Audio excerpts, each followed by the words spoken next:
Hello అండి, నేను AP history classes చెప్తున్నాను. And this is mainly focusing on group 2 mains. Okay, first part వచ్చేటప్పటికి pre historic cultures. Okay, ఇందులో మనకి paleolithic age, mesolithic age, neolithic age ఈ topics ఉన్నాయి కదా, ఇవి అంతా ఈ ప్రీ హిస్టారిక్ కల్చర్స్ డేటాలో వస్తాయన్నమాట. అయితే బిఫోర్ దట్ అది చెప్పే ముందు మీకు who is the father of Indian archaeology? Father of Indian archaeology.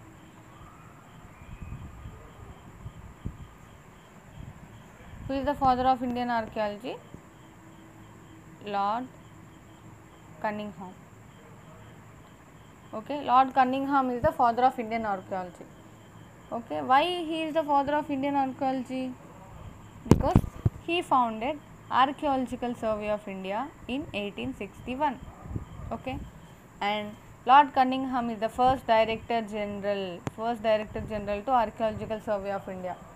Okay, 1902లో ఇది ఇంకో ఇంపార్టెంట్ విషయం ఏంటంటే 1902లో లార్డ్ కర్జన్ అంటే మన ఇండియన్ వైస్రాయ్ ఏంటి అంటే మన ఇండియన్ వైస్రాయ్ అనమాట లార్డ్ కర్జన్. ఇతను ఈ ఆర్కియాలజికల్ సర్వే ఆఫ్ ఇండియాని రీఫామ్ చేసి జాన్ మార్షల్ ఉన్నారు కదా, ఈ జాన్ మార్షల్ని డైరెక్టర్ జనరల్గా అపాయింట్ చేస్తారు. ఓకే, ఇతను ఏం చేస్తాడు, ఇండస్ వ్యాలీ సివిలైజేషన్ని డిస్కవర్ చేస్తాడు అనమాట జాన్ మార్షల్. అర్థమైందా? Father of Indian archaeology lord Cunningham, and he is the founder of archaeological survey of India. He founded it in 1861. First director general వచ్చేటప్పటికి lord కన్నింగ్హామే. Okay, 1902లో lord Curzon అనే అతను ఈ archaeological survey of ఇండియాని reform చేసి John మార్షల్ని director జనరల్గా appoint చేస్తాడు. ఈ John martial ఏం చేస్తాడు, ఇండస్ వ్యాలీ సివిలైజేషన్ని డిస్కవర్ చేస్తాడు. ఇక్కడ వరకు క్లియర్ కదా. నెక్స్ట్ వచ్చేటప్పటికి మనకి మీకు ఐడియా ఉంది కదా, C14 కార్బన్ డేటింగ్ టెక్నిక్. ఈ కార్బన్ డేటింగ్ టెక్నిక్ అనేది ఏంటి అంటే ఒక వస్తువు యొక్క ఏజ్ని డిటర్మైన్ చేస్తుంది అనమాట. ఓకే, ఇది ఎందుకు అంటే మనకి ఇప్పుడు ఏజెస్గా డివైడ్ చేశారు. అంటే ఈ ఏజ్లో మనిషి ఎలా ఉన్నాడు అని తెలియటానికి ఈ C14 టెక్నిక్ యూజ్ అవుతుంది. ఎలా అంటే ఇప్పుడు ప్రజెంట్ ఇది ఉంది, ఒక 2000 ఇయర్స్ తర్వాత ఈ బుక్స్ యొక్క ఏజ్ని కనిపెడదాం అనుకున్నారనుకోండి, ఎగ్జాంపుల్ చెప్తున్నాను నేను.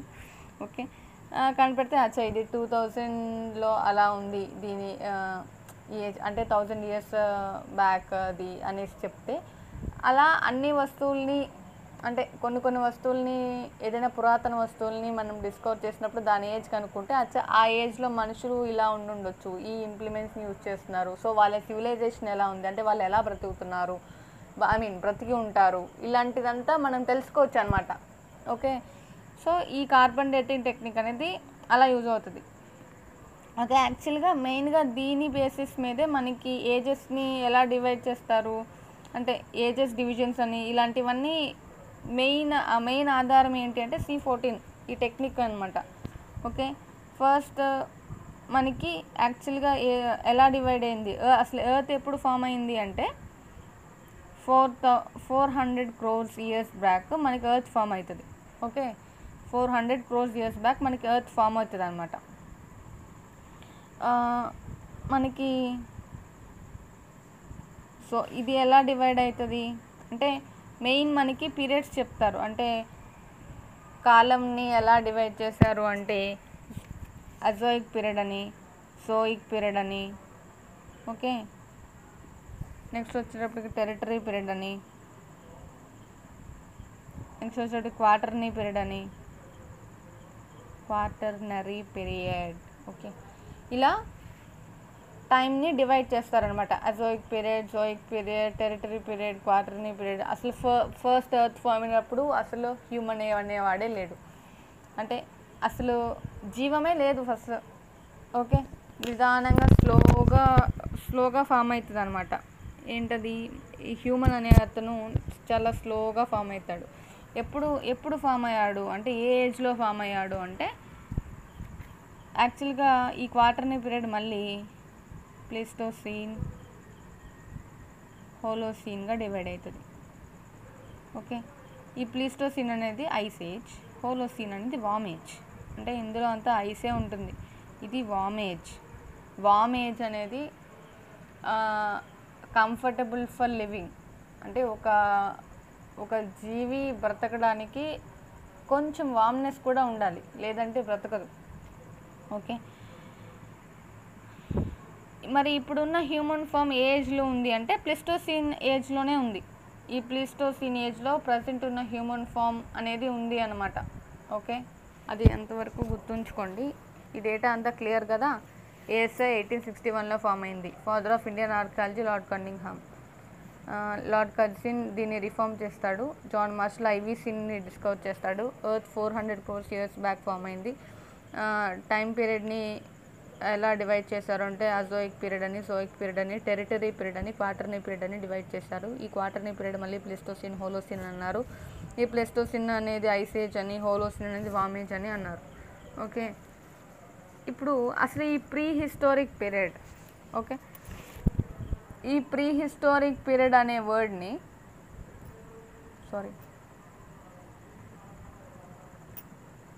నాకు యాక్చువల్గా మోస్ట్ లేజియస్ట్ పర్సన్ అనమాట. సో మొత్తం రాయను, నేను వర్డ్ చెప్తాను కదా, మిగతా అదంతా మీరు కొంచెం రాసుకోండి నీట్గా, if you want right your notes, otherwise just listen. ఈ ప్రీ హిస్టరీ పీరియడ్ అనే వర్డ్ని ఎవరు ఫస్ట్ యూజ్ చేస్తారు అంటే Daniel Wilson.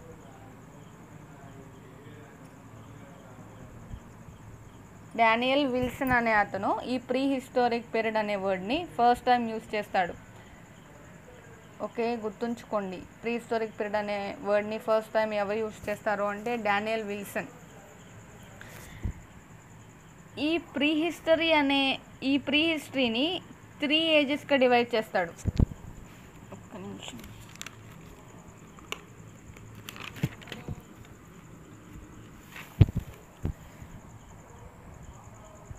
Pre historic period ఏమో డానియల్ విల్సన్,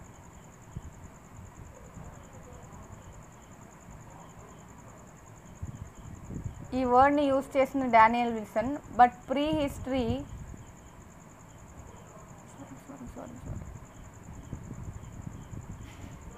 హిస్టరీని 3 ఏజెస్గా డివైడ్ చేసేది ఎవరు అంటే 3 ఏజెస్గా డివైడ్ చేసేది ఎవరు, రెండిటికి డిఫరెన్స్ ఉంది. ఈ వర్డ్ని యూజ్ చేసింది డానియల్ విల్సన్, దీన్ని 3 ఏజెస్గా డివైడ్ చేసింది మాత్రం జుర్గెన్సెన్ థామ్సన్.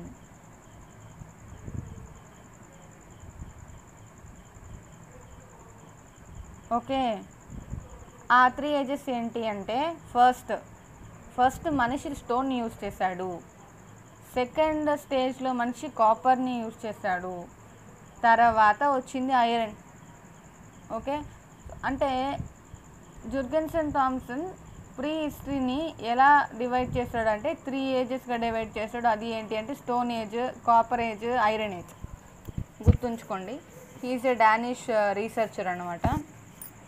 ఓకే, తర్వాత ఇప్పుడు మనం ఏం నేర్చుకోవాలి అంటే మనిషి యూజ్ చేసే ఇంప్లిమెంట్స్, వస్తువుల్ని బట్టి ఏజెస్ని ఇంకా ఫర్దర్ డివిజన్ ఎలా చేశారు అంటే first paleolithic age, next mesolithic age, next lith అంటే తెలుసు కదా, lith means stone. Okay, paleolithic age, mesolithic age, neolithic age. Next వచ్చేటప్పటికి bronze age, next iron age. Okay, ఇవి five types of ages based on the usage of tools by the human. ఈ 3 ఏజెస్లో man stone use చేశాడు. ఈ 3 ఏజెస్లో man metal use చేశాడు. ఈ 2 ఏజెస్లో metal use చేశాడు. యాక్చువల్గా ఈ నియోలిథిక్ ఏజ్ ఎండ్లోనే ఈ బ్రాంజ్ ఏజ్ స్టార్ట్ అయిపోతుంది.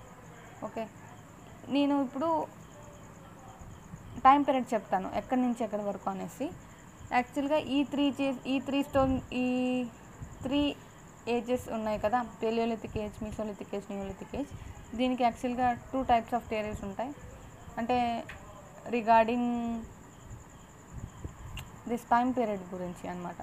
ఫస్ట్ వచ్చేటప్పటికి 1,50,000 BC2 అంటే 1.5 lakh ఇలా రాస్తున్నాను. ఓకే, 1,50,000 BC నుంచి ఎప్పటి వరకు అంటే 9,000 BC వరకు.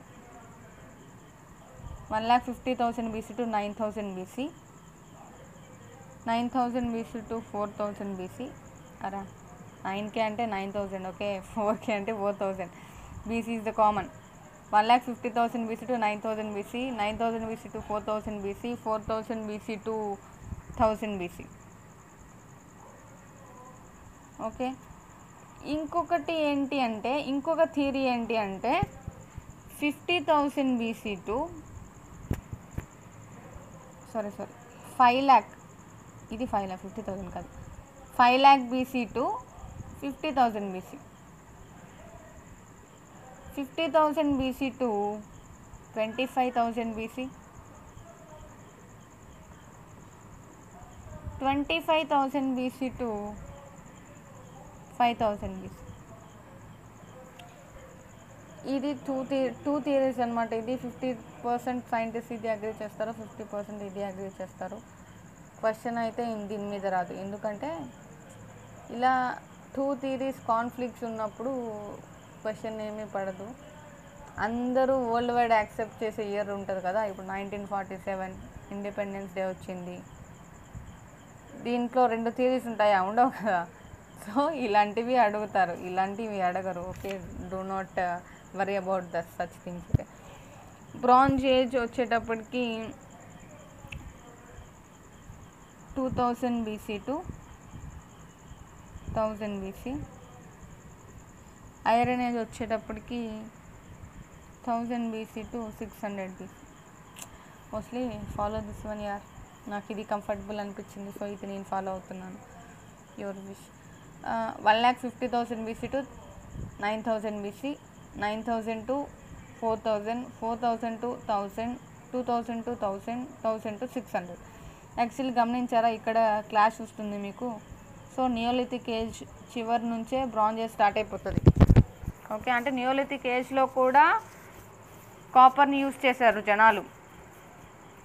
Mind it.